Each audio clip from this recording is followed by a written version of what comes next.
2000 les paquets, il a fait un fonds spécifique pour ça.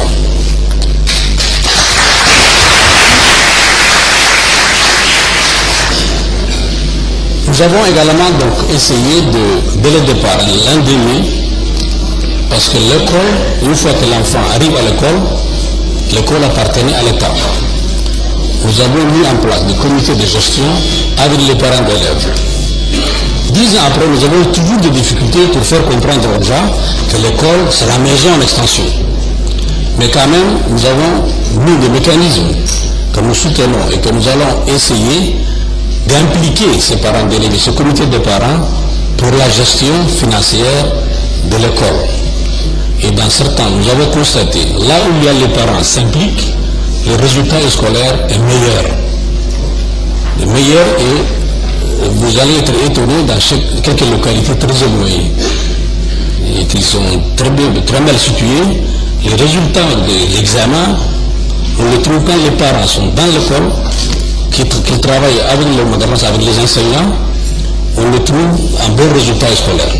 Nous avons donc mené cette politique depuis 2000. Donc c'est toutes ces réalisations et ces engagements politiques à un coût. Nous avons donc investi plus de 20 milliards avec des partenaires extérieurs internes et des financements internes pour les deux plans que nous avons mis en place. 2001-2005, c'était le premier plan qui avait un programme d'action quinquennale. Et en 2005, nous avons fait le bilan et nous avons rebâti un plan triennal qui se termine cette année. Nous avons également donc engagé au niveau interne des dépenses colossales en ce qui concerne pour le fonctionnement du secteur de l'éducation. En 1999, il n'y avait que 4 milliards et demi pour l'ensemble des systèmes éducatifs. En 2008, nous avons engagé à plus de 10 milliards. Ceci vous montre, comme tout à l'heure le disait mon collègue Abdallah, le besoin dans ce domaine. La population augmente, les besoins augmentent. Nous avons ouvert la porte qui était fermée au niveau d'un train sixième. Si je me rappelle un chiffre, quand nous avons fait le bilan de la situation en 1999, nous avons constaté qu'à l'entrée en sixième, pour 100 élèves qui s'est présentés, qui étaient en classe de CM2, il n'y avait que 30% ou 33% qui étaient admis, 33%, un tiers encore redoublant, et les autres c'était objectif. Ça, nous avons fermé cette porte. Et nous avons ouvert un grand portail, et c'est ce que nous avons appelé l'enseignement fondamental. Et tout à l'heure, je vais vous en parler. Tout à l'heure,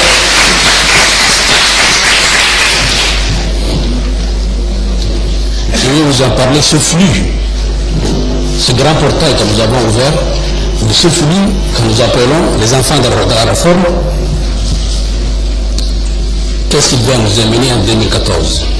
Vous avez un dépliant blanc que nous avons glissé dans la pochette, c'est le plus important. On va en parler tout à l'heure.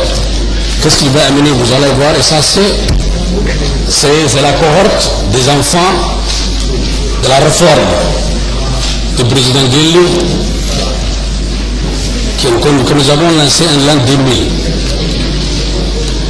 Donc au bout de ce chiffre, il ne faut aucun doute des efforts budgétaires substantiels que le gouvernement a consentis. Nous pouvons donc conclure que l'existence de progrès considérables qui ont complètement transformé le système éducatif judiciaire. Ces progrès ont été réalisés grâce à son soutien, au soutien sans faille de son Excellence, M. le Président de la République, qui a fait de l'éducation, en particulier et de la valorisation de nos ressources humaines en général, la première priorité de l'action gouvernementale tout au long des 10 dernières années. Mesdames et messieurs, malgré tous ces efforts, nous ne sommes pas encore à une scolarisation fondamentale pour tous. Mais cet objectif est à notre portée aujourd'hui il n'est pas plus chimérique qu'en 1999. Et nous devrons travailler pour pouvoir atteindre, et nous pensons que nous allons arriver en 2015, donc la date qui a été fixée par l'objectif millénaire de développement, une scolarisation fondamentale de 100%. Moi j'ai dit bien fondamental parce que l'engagement des millénaires consiste uniquement les écoles primaires. C'est l'école primaire l'engagement mondial consiste uniquement à l'école primaire.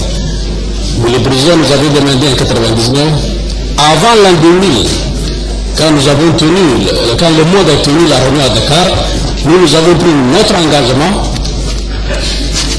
de bâtir une école fondamentale de 9 années. Alors que jusqu'à présent, l'engagement mondial consiste en un engagement pour l'éducation des enfants du primaire. C'est pourquoi nous allons voir dans 2 minutes là, qu'est-ce que ça va nous amener, tous ces engagements, dans l'horizon 2014, qui sera le baccalauréat de la réforme. Donc, on se pose des questions.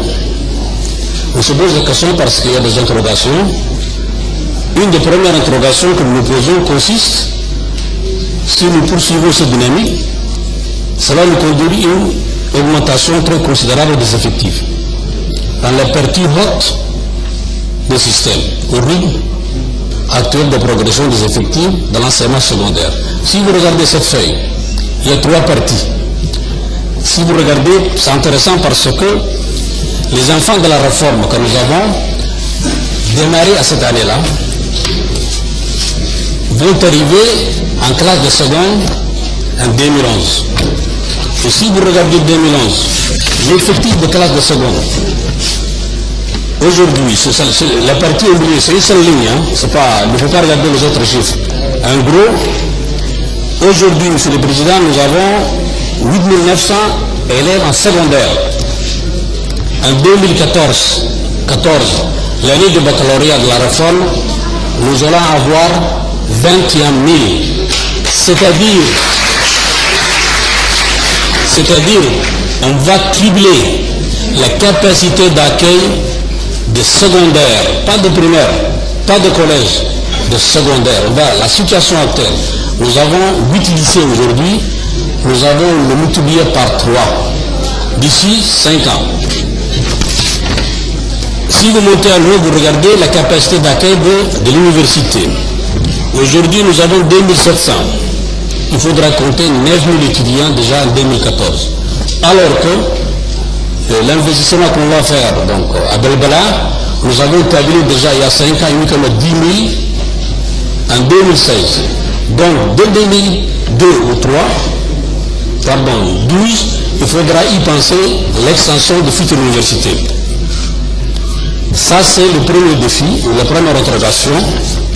Et maintenant, donc, la question qui se pose est que certainement que nous allons travailler avec mon collègue de finances et l'ensemble du gouvernement et la participation des parents, c'est comment rendre financièrement soutenable une telle augmentation.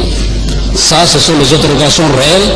Sinon, Monsieur le Président, vous vous rappelez en classe de 3e, les programmes que nous avons bâtis, la projection que nous avons bâtie jusqu'à 2015, nous avons tablé seulement 70% des élèves de classe de 3e seront admis.